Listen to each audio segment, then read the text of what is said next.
So, it has been a while since I made a proper video, and I thought today I'm going to make a proper video, even though I feel kind of rough. I've had a cold for the past day, so really not that much. But I was thinking today, there are a lot of things that I miss about primary school, because I was in secondary school where I am now, I was doing the work, and I was finding it really tough, and I thought, whatever happened to simple fractions and multiplication and short spelling words and stuff like that, and I thought I would do a video of things we all do, or did, in primary school, and hopefully you can relate to some of these. I did all of the things I'm about to say, I think, so hopefully it's not just me and I'm not too strange, but whatever, let's just go. So one thing that we always did is when we went into assembly, they'd sing the songs and you just didn't feel in the mood that day, but you didn't want people to seem like you weren't, like, singing, so you mouthed the words.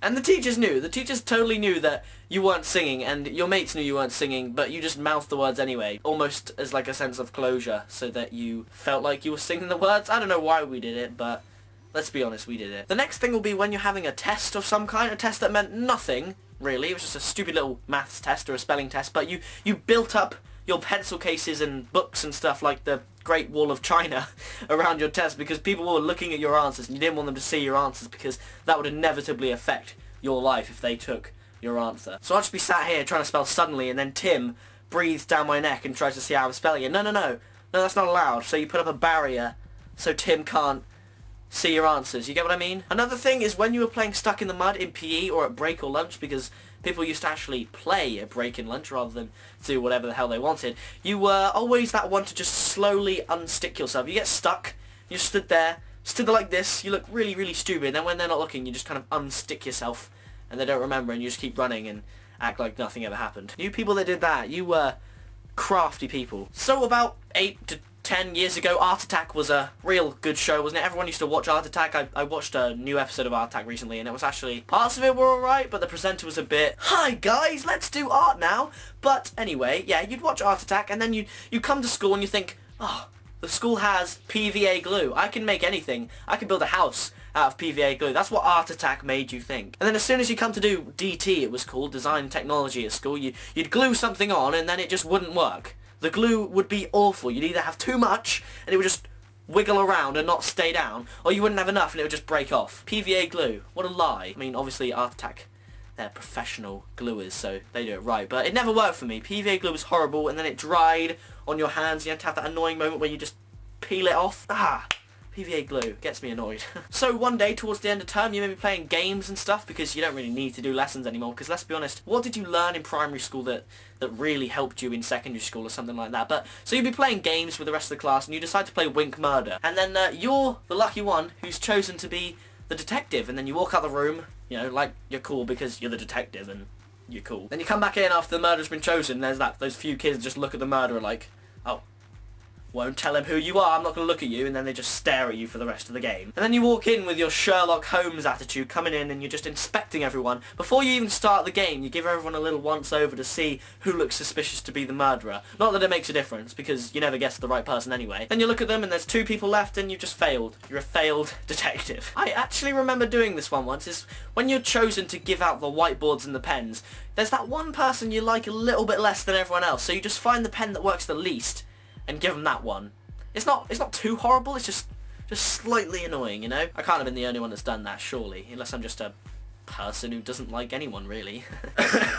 Being ill is great. This next one, I'm pretty sure every single person has done. So basically you be in PE, in games, or whatever you want to call it, physical education, and before you do your little half an hour of hockey with those plastic hockey sticks, you play a game, and you to get to the beginning positions of this game, you have to stand in a position, and the teacher go, make sure you have plenty of space. Then every kid would just stand there like this, just waving their arms around, and hit as many kids as possible to make sure that they don't have space. They'll be like, but sir, I don't have any space. But that's the only space you have because you're out of space in the little hall or playground you're doing it on, and you just end up hitting everyone like this. Just,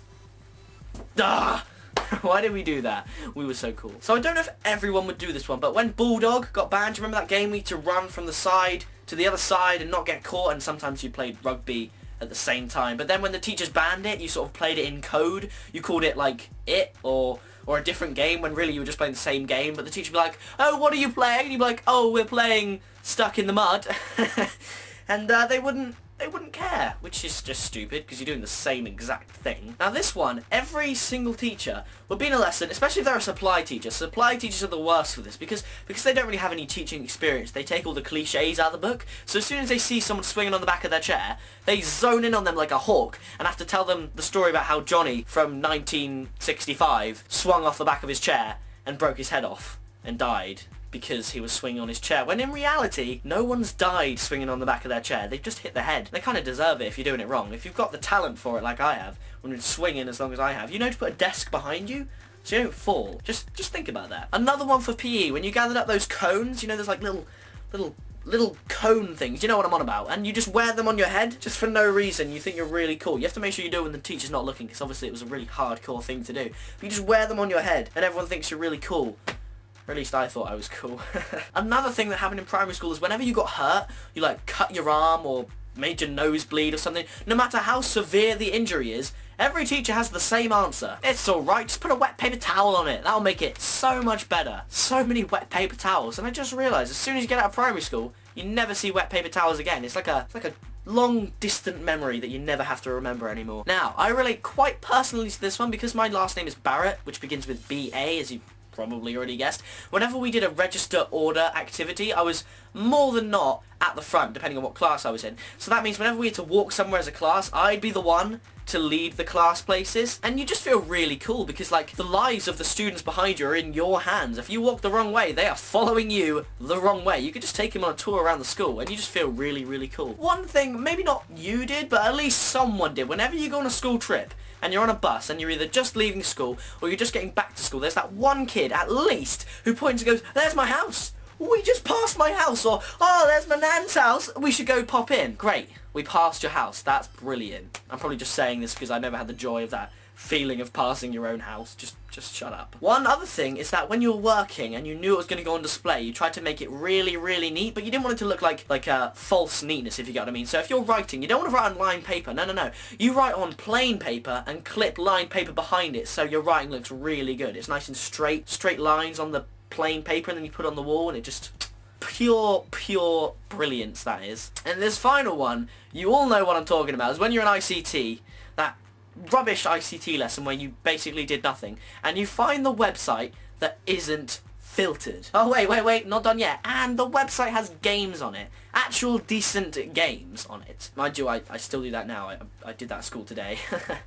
So in middle school, it was always Nev's Jam Buster that we used to play. It was a bit like, I can't think of any games that were like it. You just shoot colours and it breaks the colours that are similar to it. And go Google it or something. But at secondary school, it's a game called Tanks, and I'm pretty sure everyone knows this as the universal site for unfiltered games. It's just one game. It's called Maths is Fun. The website is called Maths is Fun, so the game isn't filtered because it's on a website that's called Maths is Fun. That's genius. So if you're ever bored at school and everything's filtered, type in Tanks Maths is Fun. It'll come up and you will get slowly addicted to playing that game with your mates at school. So those are some things that at least a few people other than me, I would hope, did in primary school. If not, then I'm just a total weirdo, but they sound pretty, you know, pretty normal for people to do because loads of people seem to do them at my school, but it could just be me. So if you did like this video, then please like it down below, and if there's anything that you think I missed out that you do and you think maybe everyone else does, then leave a comment below and I'll look at it and we can bond over our relations